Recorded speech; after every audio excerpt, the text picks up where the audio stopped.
Hey guys, welcome to Read Aloud for, October 19th, day 26.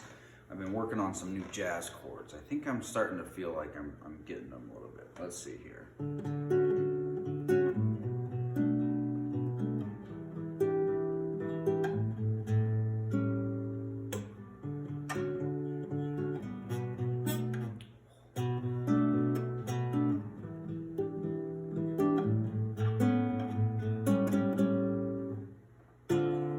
Oh no, like this. One more time real quick.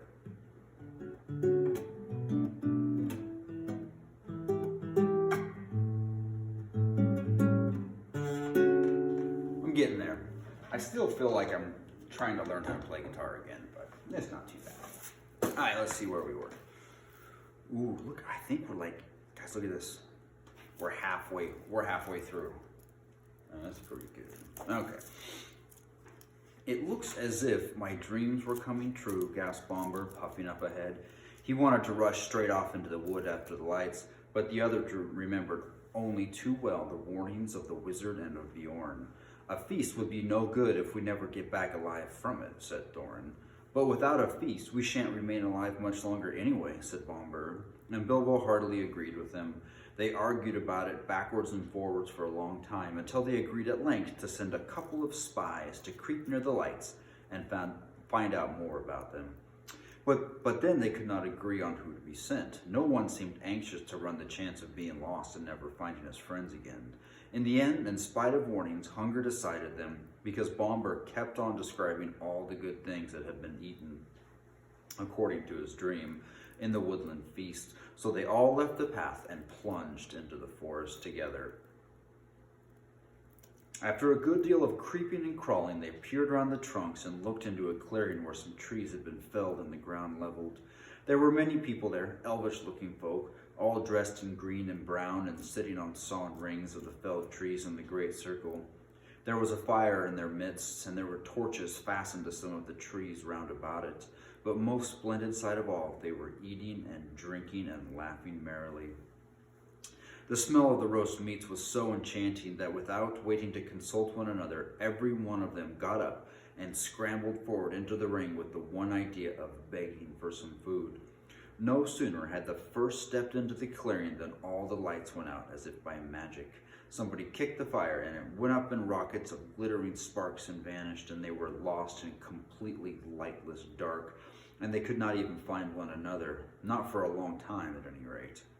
After blundering frantically in the gloom, falling over logs, bumping crash into trees, and shouting and calling till they must have waked everything in the forest for miles, at last they managed to gather themselves in a bundle and count themselves by touch.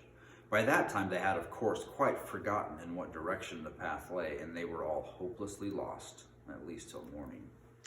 There was nothing for it but to settle down for the night where they were. They did not even dare search on the ground for scraps of food for fear of becoming separated again. But they had not been lying long, and Bilbo was only just getting drowsy when Dory, whose turn it was to watch first, said in a loud whisper, "The lights are coming out again over there, and there are more than ever of them." Up they all jumped. There, sure enough, not far away, scores of twinkling lights, and they heard the voices and laughter quite plainly. They crept slowly towards them in a single line, each touching the back of one in front. When they got near, Thorin said, "No rushing forward this time. No one is to stir from hiding till I say. I shall send Mr. Baggins alone first to talk to them. They won't be frightened of him." What about me of them, thought Bilbo. And anyway, I hope they won't do anything nasty to him. When they got to the edge of the circle of lights, they pushed Bilbo suddenly from behind. Before he had time to slip on his ring, he stumbled forward into the full blaze of the fire and torches. It was no good.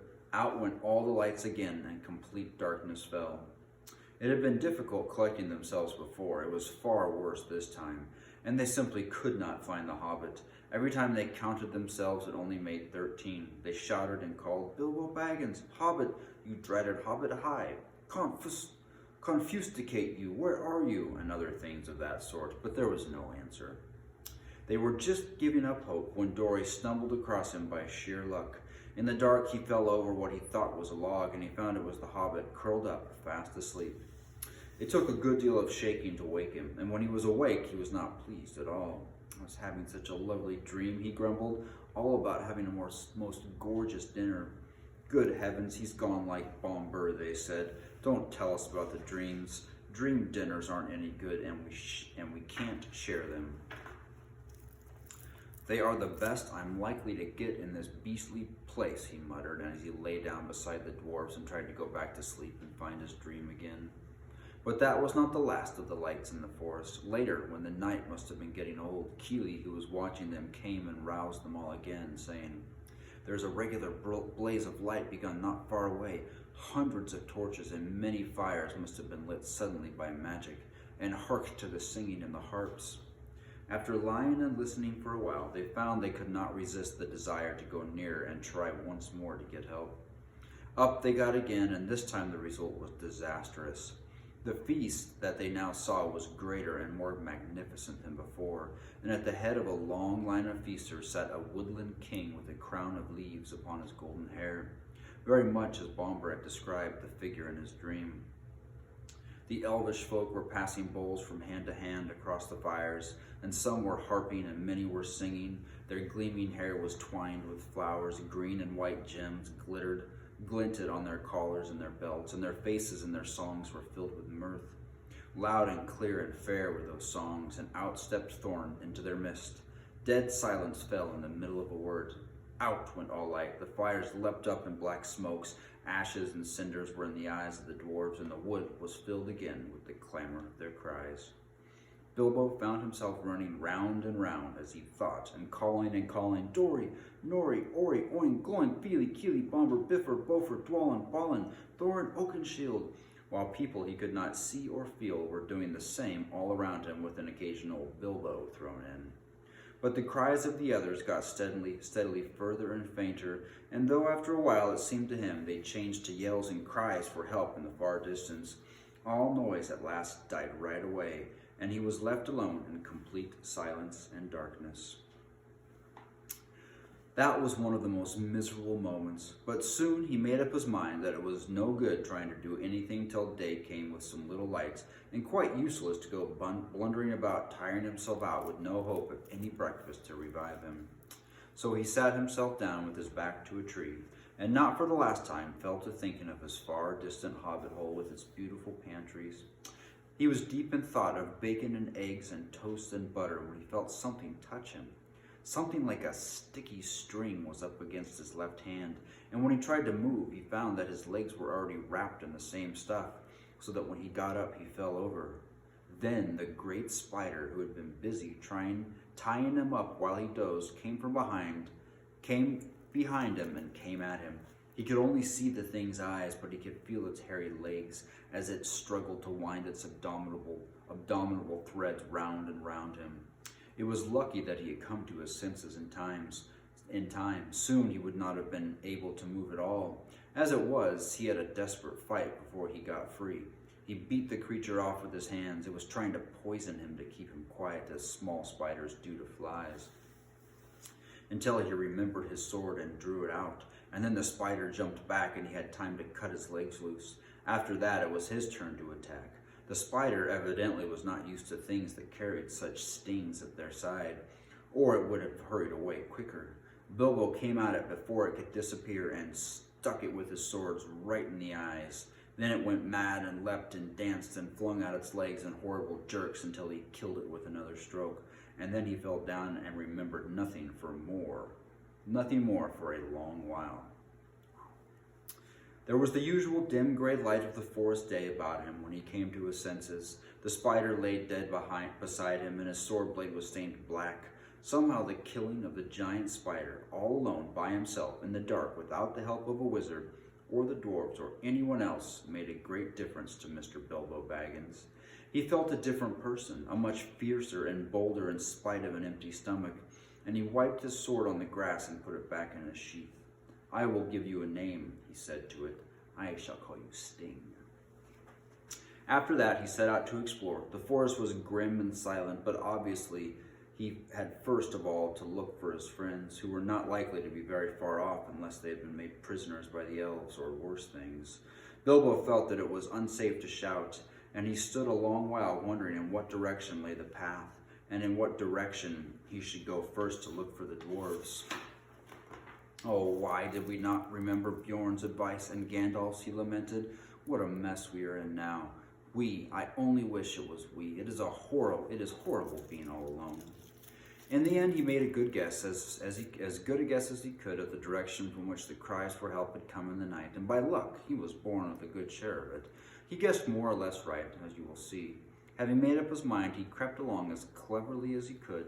Hobbits are clever at quietness, especially in the woods, as I have already told you. Also, Bilbo had slipped on his ring before he started. That is why the spiders neither saw nor heard him coming. He had picked his way stealthily for some distance when he noticed a place of dense black shadow ahead of him, black even for the forest, like a patch of midnight that had never been cleared away. As he drew nearer, he saw that it was made by spider webs, one behind and over and tangled with another. Suddenly, he too saw that there were spiders huge and horrible sitting in the branches above him, and ring or no ring, he trembled with fear lest they should discover him. Standing behind a tree, he watched a group of them for some time, and then in the silence and stillness of the wood, he realized that these loathsome creatures were speaking to one another. Their voices were a sort of thin creaking and hissing, but he could make out many of the words that they said. They were talking about the dwarves. It was a sharp struggle, but worth it, said one. What a nasty thick skins they have, to be sure, but I'll wager there is good juice inside. Aye, they'll make fine eating when they've hung a bit, said another. Don't hang them for too long, said a third. They're not as fat as they might be. Been feeding none too well of late, I should guess. Kill 'em, I say, hissed a fourth. Kill 'em now and hang 'em dead for a while. They're dead now, I'll warrant, said the first. That they are not. I saw one struggling just now. Just coming round again, should say, after a beautiful sleep, I'll show you. With that, one of the fat spiders ran along a rope till it came to a dozen bundles hanging in a row from a high branch.